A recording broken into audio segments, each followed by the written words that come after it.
신념이 되어버린 북한 붕괴론, 현실은? 빅터 차 미국 전략국제연구소 한국석좌는 4월 18일 한반도의 통일은 갑자기 찾아올 것이라며 보수와 진보 어느 쪽이 정권을 잡든 통일에 대비해야 한다고 주장했습니다. 그는 한반도 통일이 북한 정권의 종말 또는 북한 주민에 대한 중국의 국경 개방 등 두 가지 방식으로 일어날 가능성이 크다고도 했습니다. 북한 내부 붕괴를 주장한 것입니다. 이와 같은 북한 붕괴론은 새삼스러운 게 아니고 오랫동안 반복되었던 주장입니다. 미국의 북한 전문가들은 1990년대 북한의 고난의 행군 때 3일 아니면 3개월, 그것도 아니면 3년 후에 북한이 붕괴할 거라는 이른바 333 가설을 주장했습니다. 그러나 현재까지 북한은 붕괴하지 않았습니다. 최근에는 존 볼턴 백악관 국가안보회의 전 보좌관이 조선일보와 대담에서 북한을 두고 공산 독재 체제가 매우 불안정한 기반에 놓여 있다라며 북한이 곧 내부적으로 붕괴할 것이라 주장했습니다. 브루스 베넷 랜드 연구소 선임 연구원은 북한 군부가 반란을 일으켜 북한 체제를 붕괴시킬 것이라고 몇 년째 주장하고 있습니다. 그러나 전문가들이 계속해서 북한 붕괴론을 주장하고 있지만 이런 일은 단 한 번도 일어나지 않았습니다. 물론 아직 한 번도 일어나지 않았으나 이번에는 다르다고 할 수도 있습니다. 만약 이번에는 이전과 다르다고 주장하려면 어떤 징후를 제시해야 합니다. 예를 들어 북한이 군사적으로 급속히 약해지거나 경제적으로 빠르게 몰락하거나 정치적으로 내란, 소요, 시위가 일어나거나 탈북자가 급격하게 늘어나는 등의 징후가 있어야 합니다. 그러나 현재 북한에서는 이런 모습을 찾아볼 수가 없습니다. 북한은 군사적으로 핵과 미사일을 가진 전략국가가 되었고 경제적으로는 대북 제재를 뚫고 자립경제를 발전시키고 있습니다. 정치적으로도 내란, 소요, 시위 등이 없이 매우 안정적으로 보입니다. 탈북자 수도 급격하게 줄어들고 있습니다. 오히려 북한은 사회 전반 영역에서 발전하고 있으며 어떤 영역에서는 눈부시다고 할 정도의 것도 있습니다. 북한은 미국도 개발하지 못한 극초음속 미사일, 차량 이동식 대륙간 탄도미사일, 핵무인 수중 공격정 등을 속속 개발하고 실전 배치했습니다. 북한군은 러시아 국방부 장관이 세계 최강의 군대라고 칭찬할 정도로 발달해 있습니다. 또 북한이 연말연시를 비롯해 주요 계기마다 진행하는 정치문화 행사를 보면 내용과 형식, 규모가 다른 나라에서 찾아볼 수 없을 정도로 독특하고 화려합니다. 수많은 청년이 군대나 돌격대, 험지에 탄원할 정도로 국가를 위해 헌신하는 걸 당연히 여기는 문화가 있을 정도로 국민 대통합도 잘 되어 있습니다.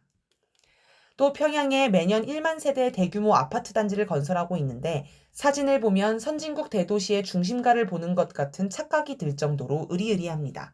어느 나라든 대도시가 먼저 발전하고 시골 마을은 뒤떨어지기 마련인데 최근 북한의 농촌 마을을 보면 대도시 교외의 전원주택 단지가 연상될 정도로 고급스럽습니다. 최근 북한이 완공한 대규모 온실 농장을 보면 첨단 기술을 적용한 스마트팜을 적극 도입하고 있다는 것을 알 수 있습니다. 이런 북한의 모습에서 북한 붕괴의 징조를 찾는 건 불가능합니다. 전에 없던 붕괴 징조가 나타나기는커녕 붕괴 안 할 징조만 보이는데도 왜 전문가들은 북한 붕괴론에 매달릴까요? 이들은 마치 어떤 신념에 가득 찬 듯합니다.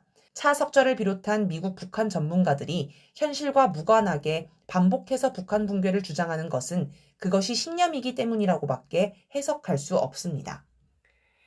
북한 붕괴론을 신념으로 만든 세 가지 요인. 왜 이런 신념을 갖게 되었을까요?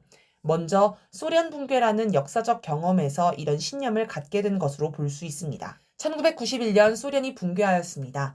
미국은 자본주의와 사회주의의 대결에서 완전히 승리했다고 선언했습니다. 차석좌는 소련 붕괴의 경험을 북한에도 적용하고 있는 것으로 보입니다. 소련과 북한을 똑같이 보면 소련도 붕괴하였으니 북한도 붕괴할 것이라는 신념이 생길 수 있지요.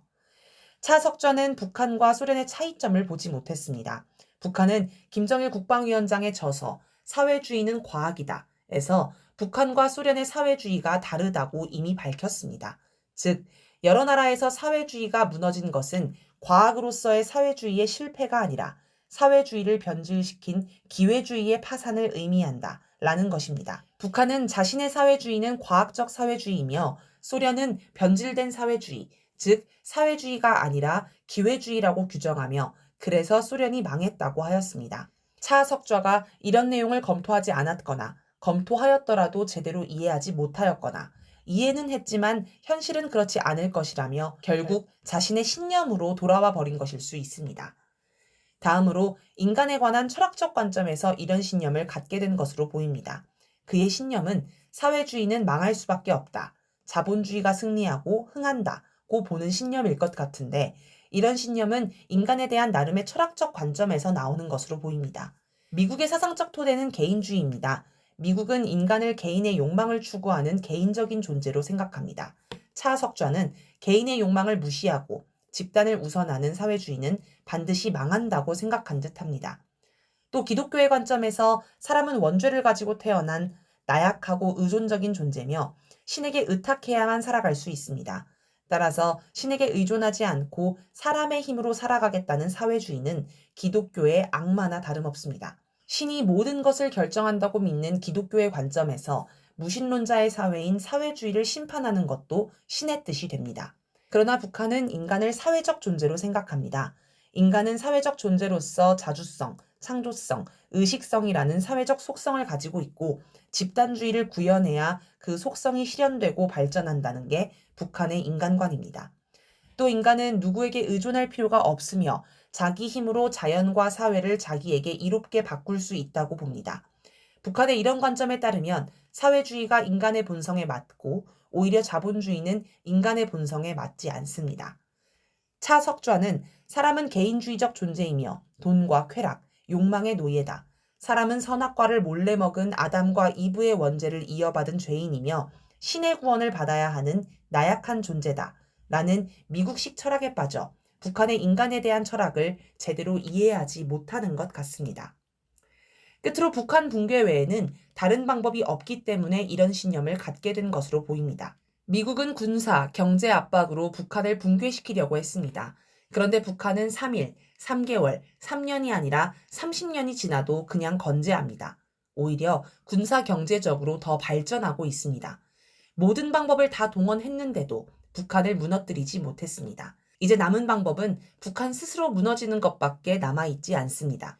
이런 상황에서 차 석좌와 같은 사람들은 북한이 내부적으로 붕괴한다는 것을 신념으로 삼지 않으면 자기 모순에 빠져 미쳐버릴 수도 있습니다. 자기 마음의 평안을 위해 북한 붕괴를 신념으로 만들 수 있습니다.